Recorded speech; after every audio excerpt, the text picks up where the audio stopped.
I know the Aging Commission concept was formed out of the Older Americans Act in 1965. From my count, there's somewhere over 600 or so local area agencies of aging throughout the country, in every state. That's correct. But my question is, what does the Aging Commission of the Mid-South do? Sure. The Aging Commission of Mid-South serves as a single point for information and assistance in entering services for persons who are aging and are disabled here in this public service area of Tennessee. And we're Public Service Area 9, and that includes Fayette, Lauderdale, Shelby, and Tipton counties. And we're really set up to be the single point of entry for those citizens, those Tennesseans needing assistance due to their aging or disabling conditions. Now, when you say assistance, what are we talking about? What kind of services are we talking about? For example, we're the gateway into the Options Program. What is the Options Program? Sure. The Options Program is a program funded under the Older Americans Act that provides homemaker care, some transportation, senior resources that seniors may need, maybe a food supplement or something like that in their home. As part of that as well, we have the Family Caregiver Program, where we offer some support to caregivers who are looking after their family members in the home. Maybe that's counseling or something like that. We can purchase some adult day services. Additionally, we are the contracted by TennCare to gather information to get adults into the Choices program, which is a Medicaid-sponsored program that provides funding, again, for homemaker or home health aid services to keep a family member in the home and avert nursing home level care. Yeah, the expense of that. Right. Additionally, we serve as a public guardian in this area for older persons. So, for example, if an older person has no one left in their family or no one available to them to act on as a guardian on their behalf, should they need help making financial decisions and medical decisions, we serve as that person, as that entity as well. We offer something called the SHIP program here, which provides counseling to people about Medicare, particularly their Part D. We have something called the Senior Medicare Patrol here in town and in the area, where we're educating seniors about their vulnerabilities in fraud being perpetrated against them and their benefits. Have a worker who helps persons get on the SNAP program. That's food assistance, and we find that seniors underutilize that program more than any eligible group. Really? Seniors underutilize that particular program. Why do you think? They just are not aware of it? Many of them are just not aware of it, and just don't think of themselves as someone who would be available, as someone who that would be available for. And so many of them just simply don't know. Additionally, we have some transportation services that we contract in throughout the public service area, but we really serve as that place to make handoffs to additional agencies. Sort of a gateway. Sort of a gateway. To other services. That's right. One of our most popular program is assistance with food, be that what seniors often refer to as Meals on Wheels, being home delivered meals, or we have just as many seniors going into what we call congregate meal sites, which is a center of some sorts, and having a meal there during the day. So we connect people with those services. And I understand, well. I mean, there's always a waiting list, right? There is always a waiting list for many of the services we provide. Is it because of lack of money? Lack of money, not just for the agency, but for the other agencies that provide those services?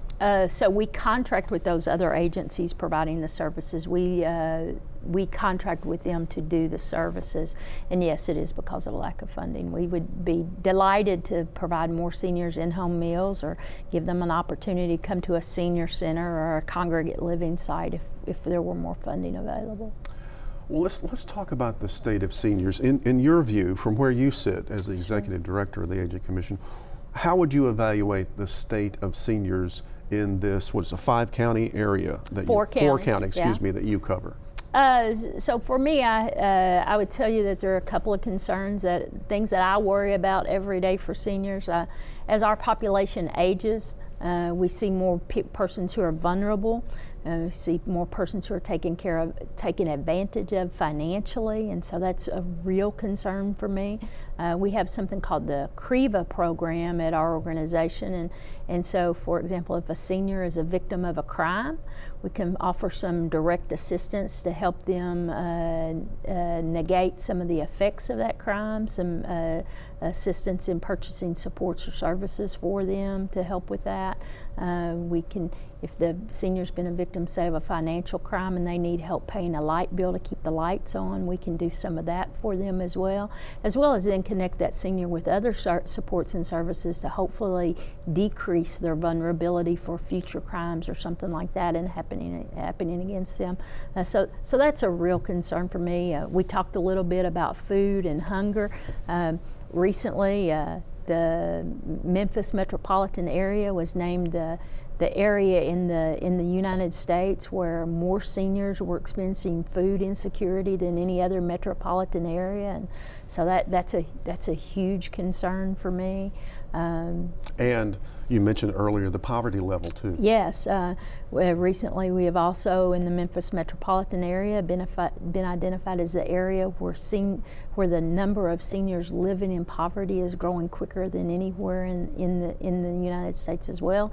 And so all those things really tie themselves together for me and paint a picture of really where we're headed. And many of the seniors we know are experiencing those sorts of difficulties when we hear from them. I've also read that one of the number one questions that aging commissions throughout the country, not just here, get asked is about transportation, questions about transportation. How do I get to the doctor? How do I get to the grocery store? Sure. How do you answer that? Well,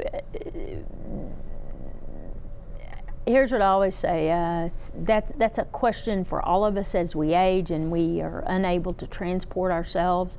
Here in the Memphis area, we have a number of resources available to people. So for example, if a person receives their health care through a Medicaid-funded program, transportation to the physician is included in that service.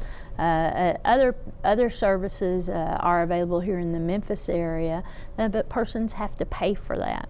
We at the Aging Commission do provide some transportation, single trip transportation to persons getting to some of the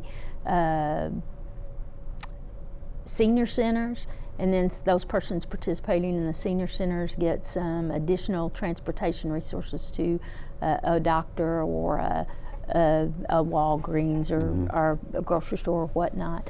But that continues to be a need. Here in Shelby County, we have something called 901 Ride Choice, which is really a number you can call, and they will help you directly arrange transportation and what have you. But the seniors do have to pay for that. Out in the counties, it becomes even more difficult for the seniors. We recently have received some funding where we will be working within particularly Lauderdale County starting in next year, hopefully, to establish some sort of volunteer transportation network out there for them to help seniors get to physicians and what have you. But that's really an ongoing question for seniors. We spoke earlier about the fact that the Aging Commission is a gateway to services. And many of the services we have spoken about right now are really based on need. You have to qualify for a lot of those services, correct? Yes. Yet it still remains, would you say that the Aging Commission is the place to call if you've got any question? Absolutely. Any questions, we're really available for that. And we have all sorts of resources that we can direct people to regardless of their level of need. People can call our 222-4111 number at any time if they don't get a live person at that point. And we here's something most people don't know about us. We have 4 people answering that line who are busy 8 hours a day answering that line, literally all the time. If you don't get a live person to answer, you get some instructions about leaving a message. We will get back to you within 2 days, 2 business days, of any call received on that line. And so we're really available there to the entire community for information and assistance, no matter what your needs might be. Let's talk big picture of aging, because as we both know, with the boomers aging, the population of older Americans is going to increase dramatically in years to come. I mean, from what I hear from you at the Aging Commission, you're already in a situation where you've got waiting lists for everything. What does the future hold for us? Well, as we age, and many of us find ourselves in a situation where we are outliving generations before us because of the wonderful medical communities that we have and the treatments that we have available to us. I think that the challenge for seniors is to find that quality of life for themselves, and whatever that may mean, and seeking the sort of assistance that they'll need to live that quality life. There are resources needed for seniors to do that. Many seniors don't have resources of their own that they've been able to accumulate to provide for their needs, and so places like the Aging Commission will become even more important for us in our society. These, as you mentioned, the AAADs across the country, we'll see more pressure put upon them to maybe be a safety net for seniors who didn't have the opportunity to accumulate the resources to care for themselves as they aged. All right, well, Kim, thank you for being on The Best Times and talking about the Aging Commission. Thank you, it's my pleasure.